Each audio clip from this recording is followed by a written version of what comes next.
Commission webinar, Safety First, the importance of interpreters and translated documents in preventing patient harm. Before we begin, I would like to remind everyone to use the chat function to ask your questions. If you have any technical difficulties, please let us know in the chat or email jimmy.bush@wmc.wa.gov. The presentation slides, recording, and CME evaluation will be available on the webinar website at the conclusion of this presentation. Today, the Medical Commission is honored to have Dr. Jamelia Shost-Jones and Ms. Deborah Rader with us. Ms. Shost-Jones is the Director of Health Equity in the Center for Health Equity and Wellness at MultiCare Health System. She oversees cultural diversity, education, health equity initiatives, community needs health assessments, and interpreter services for the system. Ms. Rader serves as the Interpreter Services Program Manager in the Center for Health Equity and Wellness at MultiCare Clinic Health System. In this position, she provides oversight of language and translation services for patients and staff in hospitals and clinics throughout the service area. Before we begin, I would like to remind all participants that you will be muted during the presentation. You can use the chat function or the question box to ask your questions throughout. We will answer all questions at the end of the presentation. CME is available for attending this webinar or watching the recording after. And if you are watching in a group setting, please make sure you register for the webinar and complete the evaluation as an individual for CME credit.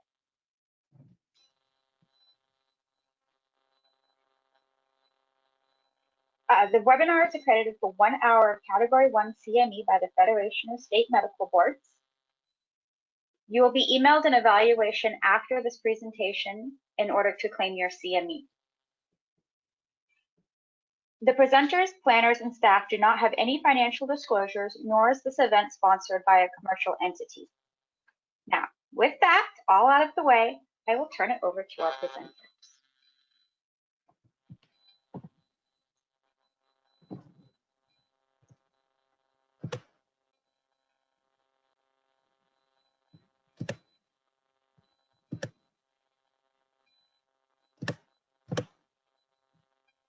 All right, do we have control of the slides? I'm trying to advance it, but it's not working. Yes, you should have control. Okay. Okay, perfect. All right, well, good afternoon, everyone. My name is Jamelia Shost-Jones, and I am the Director of Health Equity within the Center for Health Equity and Wellness at MultiCare Health System. For those of you who are not familiar, MultiCare is the largest not-for-profit, community-based, locally owned health system in the state of Washington, consisting of 8 hospitals, the state's largest behavioral health network, and several primary specialty and urgent care clinics in Western and Eastern Washington. I'm joined here today by my wonderful colleague, Deborah Rader, who is our Interpreter Services Program Manager. We were happy to be invited to share some information and best practices with you today on utilizing language services for limited English proficiency, non-English proficiency, and deaf and hard of hearing patients in efforts to prevent patient harm. So before we get started, here's our list of objectives to help set the stage for this webinar. By the end of this webinar, we are hoping you will be able to understand how using interpreters and translated documents promote quality care and safety among limited English proficiency and non-English proficiency patients, otherwise known as the acronyms LEP and NEP. We'll be using these acronyms from this point forward in the webinar. You'll also be able to understand how this also applies to deaf and hard of hearing patients.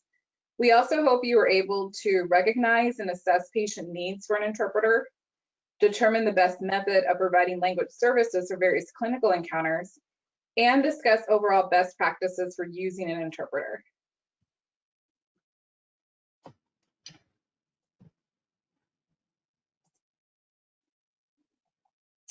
So with that, I'll now turn it over to Deb to start us off with a real patient story that illustrates how patient harm can result from not using an interpreter. Thank you, Jamelia. I'll make sure I'm not muted here. A toddler arrived at an emergency department with their Spanish-speaking parents, having fallen out of a window in their home. Doctors assessed the patient and finding no outward injuries to cause concern, discharged the patient to their parents. An interpreter was not offered to the family, and in turn, no interpreter was present to assist with the language barrier. The patient subsequently passed away during the night as the parents of this patient did not understand the signs and symptoms to look for that were communicated to them at the time of the emergency room visit.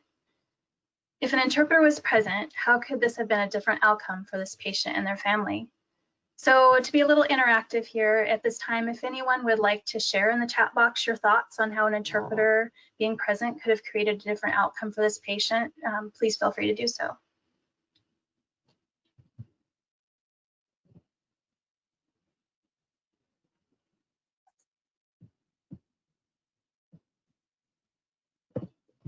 So Jimmy, if you do see anything in the chat box that we could talk about. I don't see anything right now. Okay.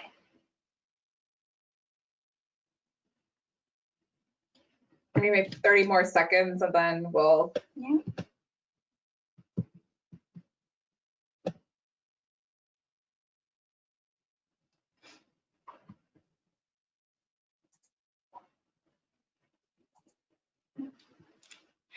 So there may have been a lot of factors contributing to this encounter that played a part in the outcome. One thing we know is in that times of great stress, LEP and NEP patients may revert back to their native language, regardless of their understanding of the English language.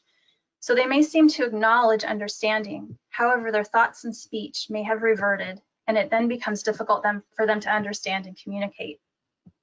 If an interpreter were present, they would have had the understanding they missed, and the outcome may have been very different. No matter the situation, if any LEP, NEP patient arrives for care, they need to be assessed for understanding and offered and provided an interpreter. An interpreter would have helped both the provider and the patient in this situation. As a provider, if you feel you would benefit from an interpreter, you should have one present to assist.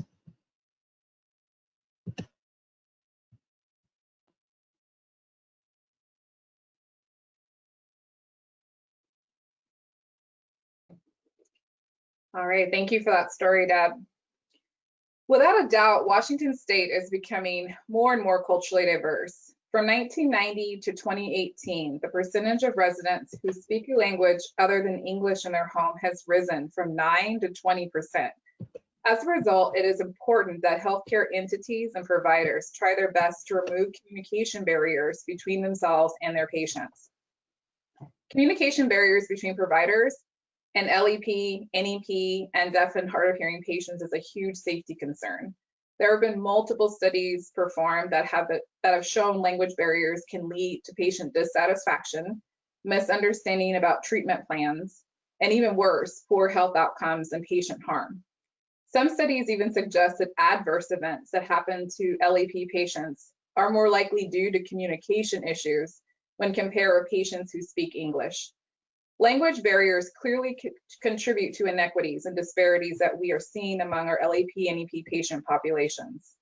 Adverse events can include the following: impaired health status, non-adherence with medications, lower likelihood of being given a follow-up appointment after an emergency department visit, greater risk of hospital admissions among adults, increased risk of drug complications, longer medical and inpatient visits, and higher resource utilization for diagnostic testing.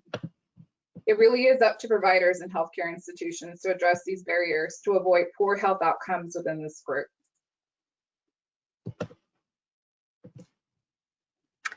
So fortunately, there are laws that prohibit discrimination in programs receiving federal funding. Title VI of the Civil Rights Act prohibits discrimination on the basis of race, color, and national origin in programs and activities receiving federal assistance. This includes healthcare entities and providers that receive federal funding, such as Medicaid and Medicare. To prevent discrimination, reasonable language accommodations must be provided to our LEP, NEP patients at no cost to the patient.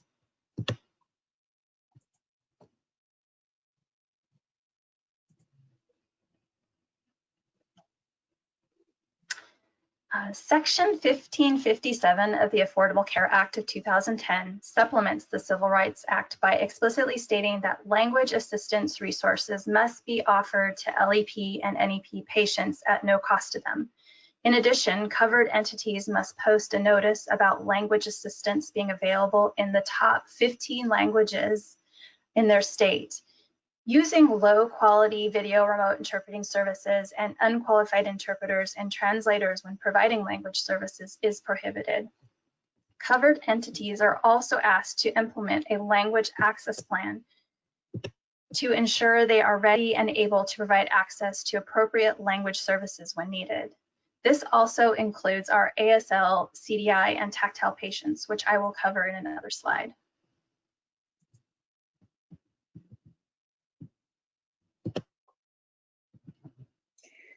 Language assistance and communication is also covered in the class standards. I don't know how many of you are familiar with these standards, but the national standards for culturally and linguistically appropriate services in health and healthcare, otherwise known as class standards, aim to improve healthcare quality and advance health equity by establishing a framework for organizations to serve the nation's increasingly diverse communities. There are 15 standards broken up into 4 categories. Communication and language assistance is one of those categories.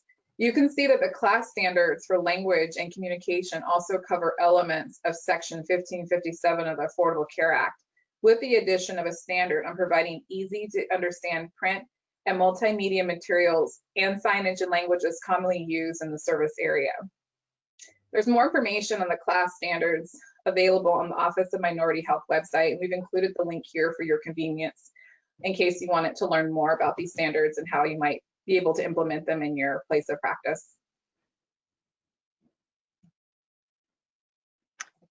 So, assessing for interpreter need. How should providers assess whether a patient needs an interpreter? Providers should ask all patients and accompanying family members if they would like an interpreter, and if so, for what language.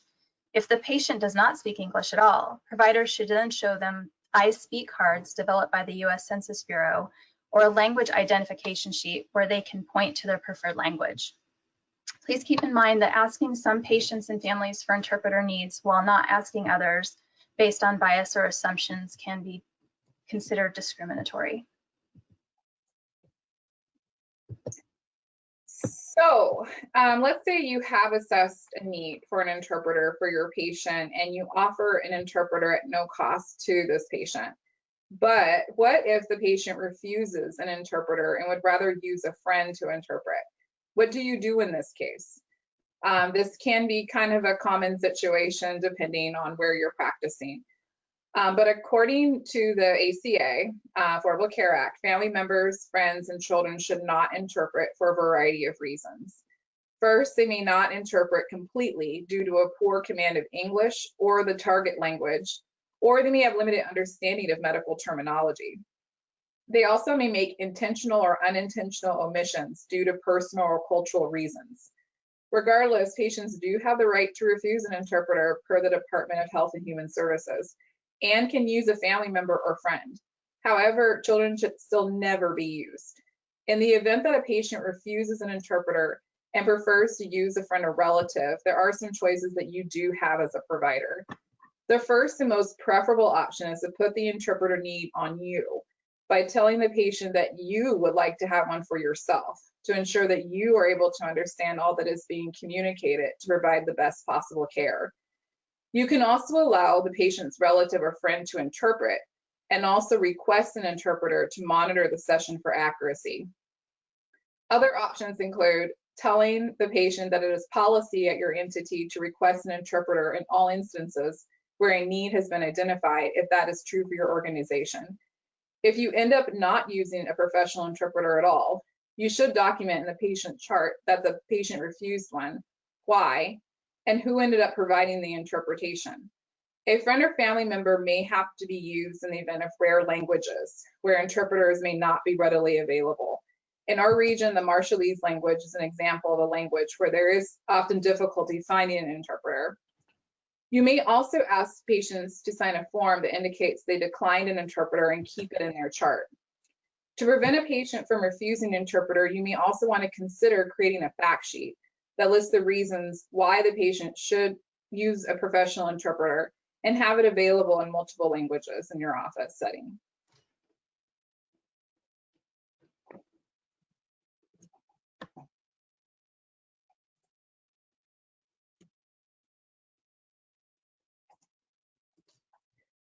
So after assessing an interpreter need for your patient, you must now decide the best method for providing language service. Should you use an in-person, video remote, or over the phone interpreter?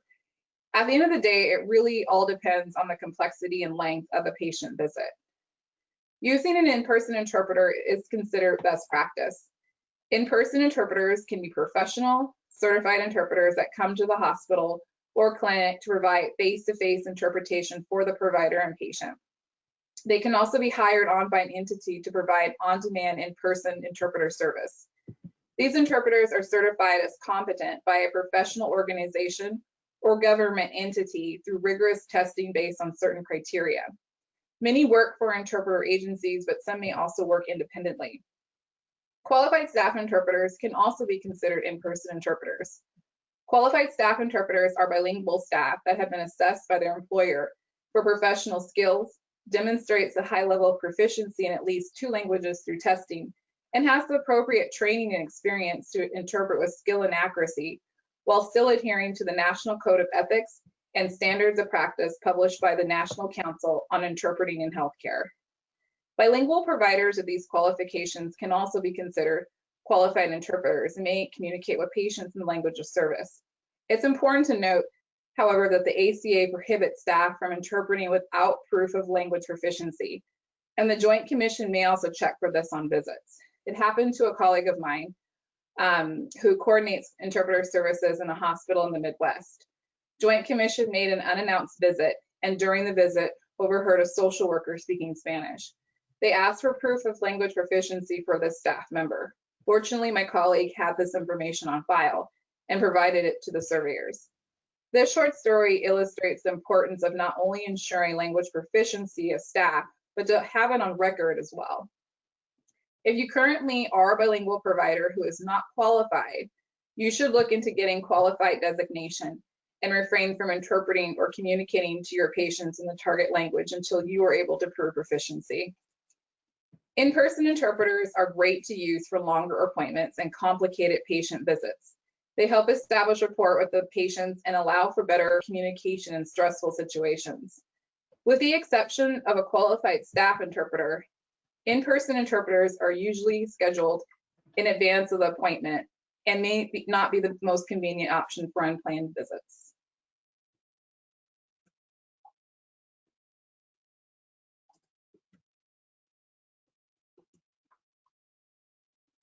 So I'm going to cover MultiCare's Qualified Staff Interpreter Program, since Jamelia just spoke about it. That program was designed for bilingual staff, the skills to provide culturally competent care, and the proper interpretation skills necessary to interpret in the hospital and clinical settings. It addresses the ethical and legal aspects of interpreting, trains staff the proper way to deliver interpretation services, and certifies staff based on a language assessment, which determines their command of both the English language and the target language. Provides cultural and linguistically appropriate services to our limited English proficient patients and their families by training our bilingual staff proper interpretation and cross-cultural communication skills. Training for the QSI program is provided by an outside provider. The training is a 40-hour self-paced online course that participants have 16 weeks to complete. They must then pass language proficiency tests to become a QSI with the completion of the course, and they are then eligible to become nationally certified interpreters. Staff are eligible for this program based on the language of need and the location.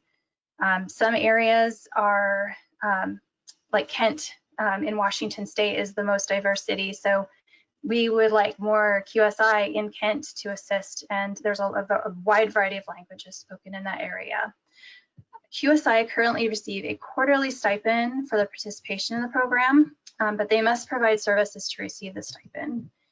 So currently, MultiCare has 63 qualified staff interpreters who have helped assist with an average of 14,140 minutes per quarter interpreting for our patients and providers.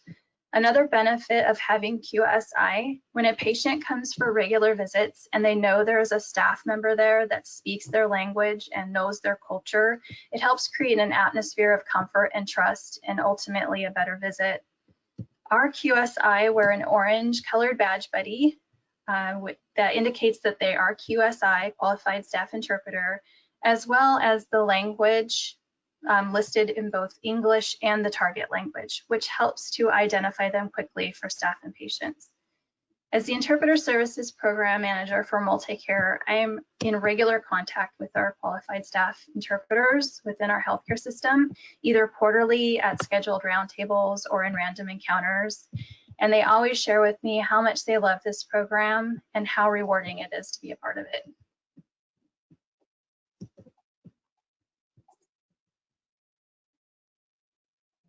Thanks, Deb. If an in-person interpreter is not available or not the best option for your clinical encounter, another option for language service is video remote interpreting, otherwise known as VRI. This consists of face-to-face interpreting using certified interpreters that occurs over a computer or iPad with a webcam. VRI is best for brief appointments and unplanned visits. Access is usually really quick. The VRI depends on Wi-Fi connection unless it's connected by Ethernet. So it's really crucial to have a strong Wi-Fi connectivity point. Weak signals could create interpreting delays, which end up being communication barriers for our patients and providers. As a reminder, the ACA prohibits covered entities from using low quality VRI services.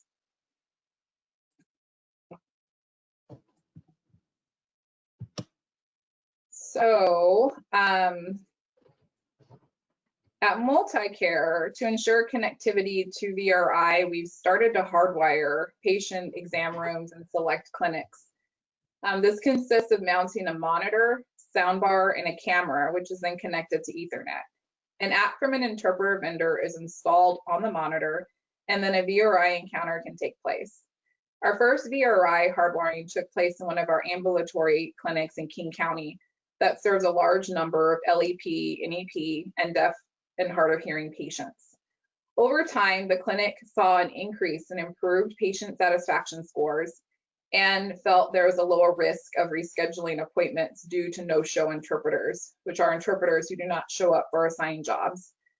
There is also the possibility of cost savings for your practice or facility if your rate for a VRI is lower than the rate for an in-person interpreter. Some cons to hardwiring include the initial cost to set up the equipment and the inability to move between rooms like you can do for VRIs on wheels. I have on the slide a couple of testimonials from providers at this specific clinic. The first provider states that VRI is very easy to work with, very reliable from my experience. Clarity and quality of sound and picture on the screen is very good. As I am fluent in Vietnamese, I have personally confirmed that the quality of the interpreters is very accurate. And then another provider states, as a provider in Kent, which is not only the most diverse city in King County, but also in the country, it is a necessity to have interpreter services to be able to do my job effectively, easy to use and enjoyable for patients.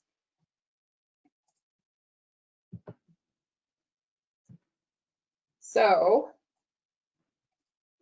if both in-person and VRI interpreting are not options, the third common option is over the phone interpreting, where interpreting occurs over the telephone using certified interpreters. It's good for quick interpreting needs, but there is no face-to-face communication, unfortunately, which makes it the least desirable for interpersonal aspects of communication. A speakerphone is recommended with this mode of interpreting during the visit, so that both parties can hear what is being communicated at the same time.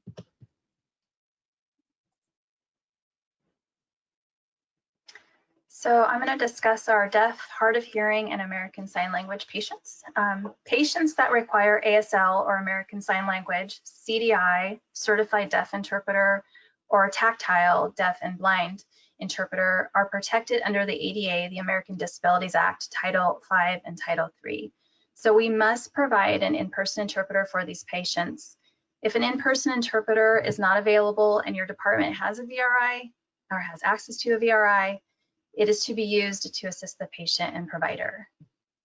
So I'm going to go over some of the definitions or explain some of the different types of ASL, CDI, and tactile interpretation. So CDI interpreter, a certified deaf interpreter, must be in person. A CDI will need to work with it as a team with an ASL, an American Sign Language interpreter, as the CDI is deaf or hard of hearing themselves. A CDI is generally used when a patient uses atypical language or is in a high risk or challenging situation. CDIs are native in their language and culture, unlike ASL interpreters, where most do not come from deaf families or use ASL as their first language. I consider CDI a language of less diffusion. As the population, there are not a lot of CDI interpreters for the population base of our deaf communities. Tactile interpreters are for assisting deaf blind patients. Since the patients cannot see the signing, they need to have, they need to have it signed into their hand so that they can feel the movements and therefore understand the communication. ASL interpreters help facilitate communication between people who are deaf or hard of hearing. ASL interpreters must be fluent in English and in American Sign Language. For ASL, a VRI can be utilized, however, in person is best.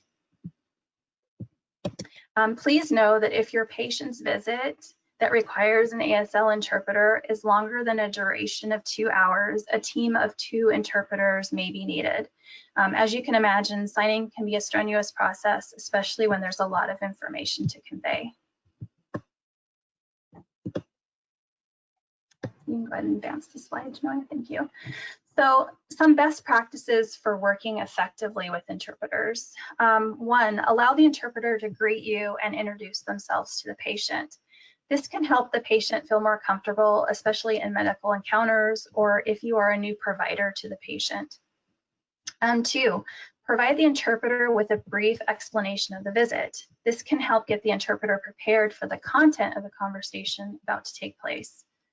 Number 3, speak directly to your patient and make eye contact when appropriate. If it helps, position the interpreter to the side and slightly behind the patient. This way you're looking directly at the patient, and then the flow of communication continues the back and forth pace of a conversation. 4, speak in the first person and use short and complete phrases. Avoid slang, jargon, and metaphors. So slang, jargon, and metaphors do not interpret well. Stick to proper grammar for the best understanding. Using short and complete phrases helps the interpreter process and communicate the information better.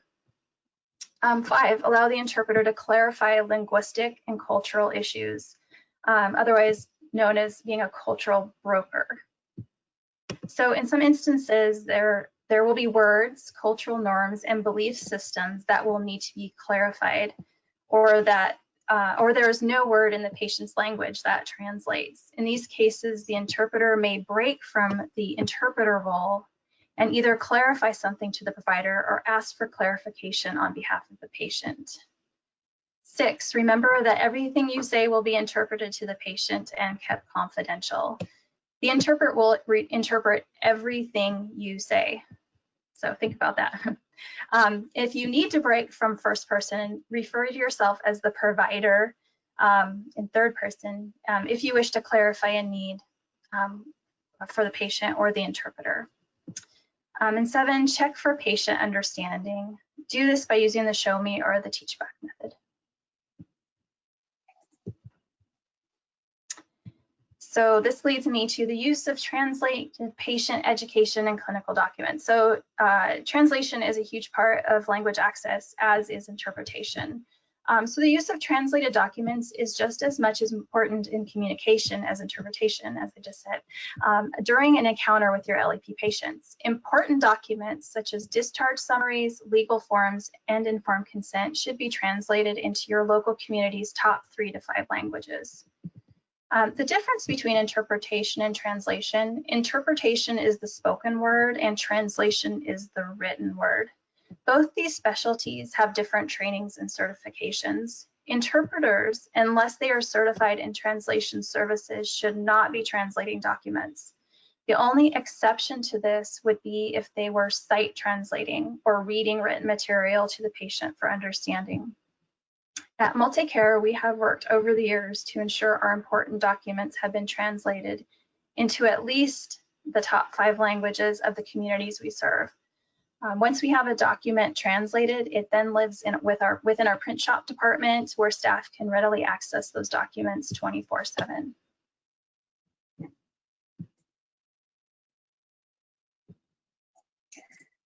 So at MultiCare, we are really proud to offer all 6 of these options for language services to best serve our LEP, NEP, and deaf and hard of hearing population. So we offer in-person interpreters, over-the-phone interpreters, video remote interpreting, both with the Wi-Fi connectivity and the Ethernet connections that we've talked about in our webinar today. We also use qualified staff interpreters, ASL interpreters, and do a lot of translation at legal documents and patient education materials. So by providing a multitude of interpretation and translation services to your patients, you really are helping them provide, you really are helping to provide an inclusive and safe environment, which assists in preventing patient harm and providing the best care possible for your communities. We highly encourage you to consider implementing all 6 of these modalities at your place of practice if you have not already done so.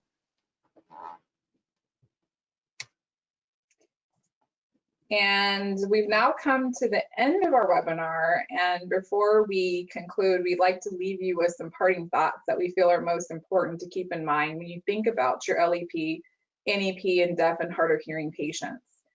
The use of certified interpreters, in addition to translated forms and education materials, can prevent errors and harm among LEP, NEP, and deaf and hard of hearing patients. There have been multiple studies done that prove this point. Interpreters facilitate the communication and cultural brokering between patients and providers and greatly minimizes the chances of breakdown in communication, which can lead to adverse events that we've talked about. It's also important to determine the best method of interpreting for your patient, keeping in mind the complexity and length of the visit. Best practice and preference for many providers and patients is to use in-person interpreters. However, there are other options for providing language services, as we've also identified in this webinar. And just to reiterate, using unqualified staff or low-quality VRI technology is prohibited under the Affordable Care Act. We also encourage you to become familiar with your facility's policy on interpreter and translation services, so that you understand the protocol at your place of practice for requesting interpreters, using interpreters, and translating documents. If your place of practice does not have a policy, consider creating one now. And finally, when we utilize language services to minimize patient adverse events and harm, we can simultaneously improve overall population health outcomes and reduce health disparities for our LEP, NEP, and deaf and hard of hearing patients. We highly recommend all healthcare facilities work with their leadership to provide these services to promote better outcomes for all and advance health equity.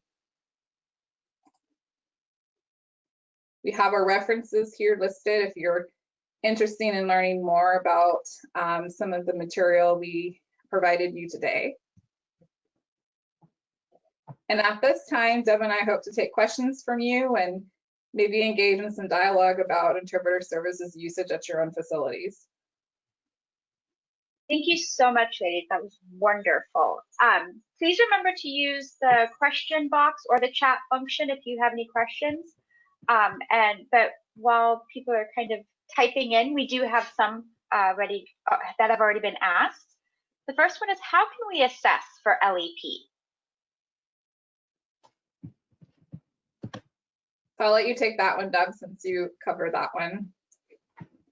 So assessing for LEP, again, providers should ask all patients and accompanying family members if they would like an interpreter. If they see that a patient is not responding to questions being asked, is not speaking the same language, they need to ask the patient if they would like an interpreter. And then if the patient can't speak English at all, there are I Speak cards that were developed by the U.S. Census Bureau. I'm pretty sure you can probably get them from their website. And like at MultiCare, we have language identification charts around the hospital that show the top 15 languages in English and the target language. And the patient can point to that language and then from there, either get a phone interpreter, request an in-person VRI. So that is a way for assessing for the need for an interpreter. Generally speaking, when appointments are made and a patient calls in to schedule an appointment, the person on the line that is assisting that patient will work with that patient to find out what their language, the target language is and the need. And then that requester, or excuse me, that advocate who is scheduling the appointment for that patient will then request an interpreter for that patient's appointment. When a patient maybe presents at the emergency room, our emergency rooms at MultiCare have VRI and the charts. So it can be very quickly assessed what language that patient needs for an interpreter. Thank you, Devin. To add, yeah, to add to your point that you made earlier about making sure that we're asking all patients for interpreter needs and not just some is really important, because we don't want to eyeball a patient and out of bias or making assumptions assume that they need an interpreter, maybe based on their name, based on maybe some cultural attire that they have on, because that can be considered discriminatory. And I know of patients that have had Latinx names, for example, and automatically assume that they need an interpreter, and they were born and raised in the United States and speak perfect English. And so it's really important to make sure you're asking everybody and doing that accurate assessment as Deb described. Thank you. And our next question is, for how many languages do you have QSIs? Please share more on the vendor for training program and process for QSIs becoming nationally certified. So the languages that and I left them off my slide, I should have put those on there. We've basically assessed the need in our system for specific languages. So we have a list of languages: Spanish, Russian, Farsi, Somali, Tagalog, Punjabi, and gosh, I'm sorry, I don't have my list with me right away, but we have about 12 languages that we have determined are languages of high need in our area, in the Puget Sound area. The training process is actually, the one I talked about is a new process this year. We've moved from a in-person 24-hour training to a online-based, self-paced training with a vendor. Is it okay if I mention the vendor? No. So from that point, when they test out and they pass the assessment, they are then prepared to take the national exam for interpretation. So which definitely varies from state to state. Some states recognize it, some don't. I don't know if Washington State does, but that course is a prep course for taking the national exam to become a nationally certified interpreter. Did I miss anything in that question? The only other thing I would add, Deb, is that staff who at our organization who are interested in becoming QSI must get permission from their managers. Yeah. Because we want to make sure that they're on board with them serving as interpreters in their job role or within the department space or maybe across departments from time to time. So that is also a requirement or eligibility for participating in the program. But I don't think we've ever had a manager deny a staff member from participating in this program. We all recognize it's a need, and it definitely makes an impact in the care delivery of our LEP, MEP, and deaf and hard of hearing patients. Yes, so at this time, like Jamelia had mentioned, the QSI is to work within their own unit, unless there's a neighboring unit that the manager's okay with them going and helping. But right now, they basically help within their own unit. Thank you. And our next question asks, can you comment on the billing and coding for appointments that require an interpreter? They generally take a lot longer, and can that time be used in the billing?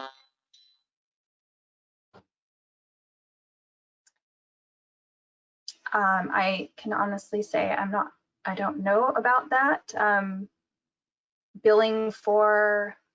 Our process is a little bit different for our healthcare system. I don't know if you want to talk, Deb, about, I mean, we have contracts in place with vendors, and interpreter time is documented in the system, and our vendors get record of that, and they just invoice us routinely over the course of the year. Just in general, Deb may have more details on that, but we aren't really involved in the specific coding of visits for that. Right. Yeah. All right. Generally speaking, there are the three main modalities: in person, over the phone, and VRI, which we have separate vendors for the different needs. And we request for those services through our vendors, and then in turn we are billed for those services from our vendors. So I'm not sure how that would how I could answer that question for billing. It's not at no cost to the we have a general fund at MultiCare for these services, so it's not a department specific. We do track which departments are using these services, so we know where the needs are in the large service area we serve. And so that, when you talk about billing, I think of, well, we pay our vendors for the services rendered, and then we have a specific account for the system that we take care of those, cover those cost of those services. I don't know if that answered the question. Sorry. No, I'm sure it's fine. So we have a question. Is there a priority for having the same interpreter for a given patient over follow-up visits to ensure continuity? So this is a good question. This is a question I'm asked a lot for continuity of care. So it unfortunately, it depends on the provider or the providing service. So at this time, MultiCare has 2 vendors for in-person interpreters. I'm hoping, my screen is glitching out. Can everybody hear me okay? Yep. Okay. For separate needs of interpreters, we work with the, because we're a nonprofit, we work with the HCA. The HCA provides MultiCare through a vendor, interpreters at no cost for our Medicaid patients who have a valid provider 1 number. And that is where we can request a specific interpreter for continuity of care, but it has to fall under specific guidelines that the HCA has set up. Our other vendor is our private pay vendor. They will honor a continuity of care. It can't always happen, and I never promise the same interpreter for continuity of care, because it's just not always possible. You can request for it, but I can't guarantee that you'll get the requested interpreter. I have to follow the HCA guidelines in order to use the services, and so I try to stick to those rules. And this might not be in your wheelhouse, but the question is it common for employers to sponsor their employees for getting certified? That's a good question. We are aware of a few healthcare organizations across the country, including ours, that have a program such as the Qualified Staff Interpreter Program, where we do sponsor staff to get this training, and part of it also is a tuition reimbursement element. So the training does have a fee associated with it, but if they pass the test and usually will do that. They will get the fee that they spent on the training reimbursed to them. So I am not familiar with there are other organizations or medical entities in Washington State that have a similar program, but I do know across country that they do exist. They are kind of common. I don't know, Deb, if you want to add on to that. Yeah, it's pretty much the same. Okay, so can you talk about any of your experience, any experience with barriers to care or technological limitations with your over the phone or video remote interpreting services? Yeah, so barriers to care, there are a few barriers.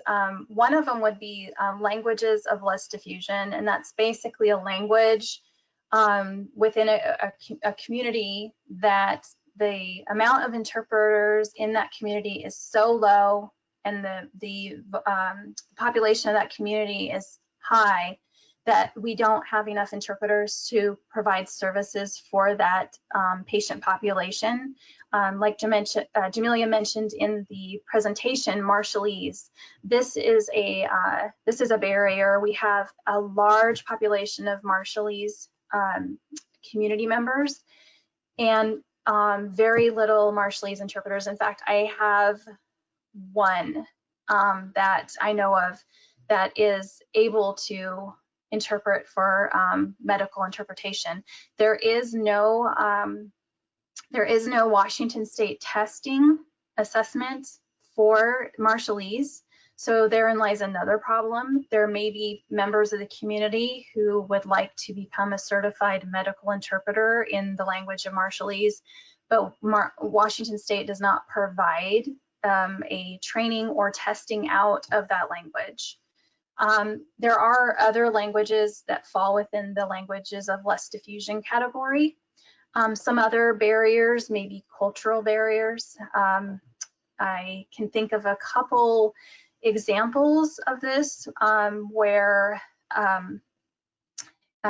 people's culture or religious backgrounds may prohibit either communication or following through with a provider's recommendation for that patient's care. So that is a barrier. And that's why it's good to have an interpreter as a cultural broker. They can facilitate the conversation and explain to the provider why this patient may not be participating in their plan of care, and explain more about the culture and a specific reason as to why that may be happening. Jamelia, can you think of any other barriers? Sure, there's just a couple of more. One we did discuss in the webinars around BRI and how, you know, sometimes you can lose connection when you are using video remote interpreting if it's over a Wi-Fi connection. And, you know, it can definitely delay the interpreting, which can become a communication barrier in itself. So kind of as we talked about, you know, it's really important to ensure a really strong connection. We do know, you know, certain parts of a building may work better than others, for example. And if you know that in the part of the building that maybe it doesn't work so well in, consider hardwiring. And then that's kind of the solution that we've come up with for a variety of our clinics due to poor connection issues. Also, another barrier to effective communication really lies in education of our staff. So if staff are not aware of the interpreter services policy, if they don't know how to access an interpreter, how to utilize an interpreter effectively, unfortunately, you know, the service is not going to get used. So what we did to address that is develop a computer-based learning module on interpreter services at MultiCare for staff. It's a voluntary training. It's not required for everyone, but it does live on our learning management system where clinical leaders, staff, new employees in clinical areas can go on there and learn about our processes and policies for interpreter services. So we can ensure that the interpreters are getting used in the right situations. So anyway, those are a couple more that I would add to that. Yeah, I'll add also, I recently, this last summer, it's with our phone service. So you're depending on vendors to provide a service to you. So you're sometimes at the mercy of the vendor. We had a situation where the broadband provider for the vendor we used was glitching out, and our phone calls were not going over to the over-the-phone line, and that creates a real problem. That is a huge barrier to communication, because sometimes phone is the last resort for interpretation for folks. The interpreter didn't show up, they don't have a VRI, and so in order to assist that patient and go through and follow through with that appointment, because we do not want to delay care to our patients, they were trying to use the phone and then the phone wasn't working. So those are barriers as well, and those do happen. Technical issues do happen, just like Jamelia mentioned with Wi-Fi connectivity. So there are barriers everywhere. It's just a matter of having enough options to circumvent those barriers when they pop up, especially when they're technical barriers. And then translation barriers can also be something to consider. So even though we have a lot of different languages and there's a strong desire on behalf of staff to translate materials, health education materials, into a variety of different languages, sometimes it comes down to the budget. And we really have to look at, okay, which are the languages that we really, really need to have this translated in? Of course, we would love to do 35 plus languages to translate our materials in 35 plus languages, but it's not possible. It's not feasible, unfortunately, due to budget. So sometimes just organization's budget can be a barrier to even translation or other interpreter service provisions. So when language assistance is not available for languages of less diffusion, is there any form of cultural brokering offered to these individuals to help limit the barriers posed by this scenario? So I would say no, because there's not an interpreter there to assist with that cultural brokering. Generally speaking, because we have languages of less diffusion in this area, does not necessarily limit us. Oh. Is everything okay? Are you okay? My computer just shut down. Oh no, we can still hear you. Oh, hold on one moment. Oh my gosh. Maybe I'll get back up here. Can you hear us now? I'm back. Oh my gosh, that was crazy. And then I just lost my train of thought. Oh, so languages of less diffusion for in-person, but we also have VRI, which has an audio. And so VRI, we have about, I believe we've just added a few languages. So we have a wide variety, 20 plus languages for video remote. And then we have another huge long list of voice. So it's just voice only, it wouldn't have the Skyping. And then our over the phone vendor has hundreds and hundreds of languages. So it's not necessarily that there's a barrier there. We would be able to call out. It may take longer to connect with an interpreter, but our over the phone provider, they have access to interpreters all over the world. So they will connect with that. So I know sometimes it's difficult. It can take a while to connect with an interpreter. It can prolong the visit, but we do have access to interpreters via phone and VRI for those languages of less diffusion, probably more so with the phone.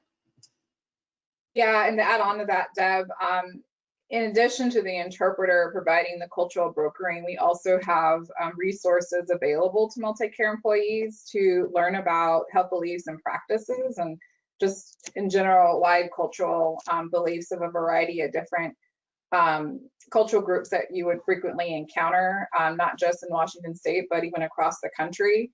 Another example would be the Amish community is even included in there if we were to see somebody from that culture speaking a different language.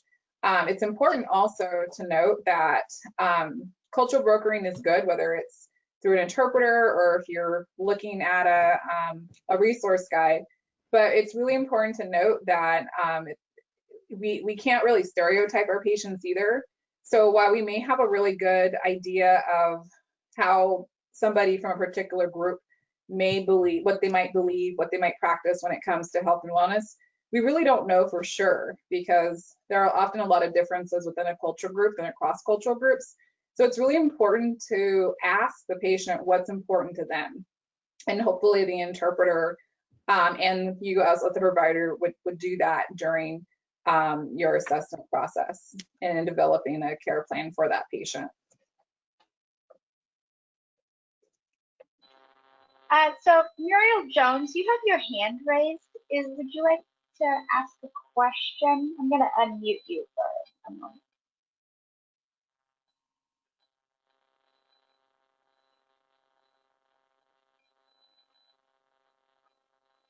Okay, so maybe not. But we have another question to kind of wrap up this session. Thank you so much, ladies, for being with us today and providing this wonderful material. And our last question is a bit of a doozy to kind of wrap it up, but it's a good one. So why does being culturally inviting provide better care to patients? More specifically, can you expand on the concept that being culturally inviting leads to better patient care? Yeah, that's a very good question. I'll take a stab at that first, and then Deb, if you want to chime in, you can. But essentially, like if an organization is culturally inviting, that patient feels comfortable coming into that clinic or health hospital to access services. A lot of times, if an organization is not culturally inviting, that person does not feel safe, and they would rather not seek care or access care than to actually go see a healthcare provider. So it's really important that our entities are culturally inviting, our providers, our staff are practicing cultural competency. They're able to communicate cross-culturally with diverse populations.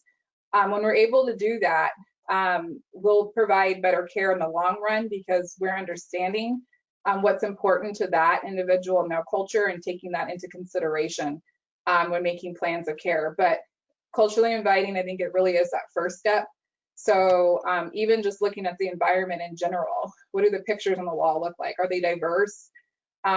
Do we have signs in our waiting area, for example, that say that we're inclusive or that we're a safe place for the LGBTQ plus population, for example? All those things point towards an organization being culturally inviting. And again, at the end of the day, it just really makes that patient more willing to come in and access needed health resources. I don't know, Deb, if you want to add on to that. Well, I just have to 100% agree with what you said. And the bottom line is we're all human beings and we all need care and we want the best care that we can get. And if folks don't feel safe or comfortable or accepted, they won't seek care. And that's the number one driver in this is good care, no harm. So yeah, what I have to agree with what Jamelia said. And we all know when people don't access care, that leads to poor health outcomes in our communities and contributes to health disparities. So we really do have to be careful and make sure that we're warm and open and inviting and providing culturally inclusive healthcare services.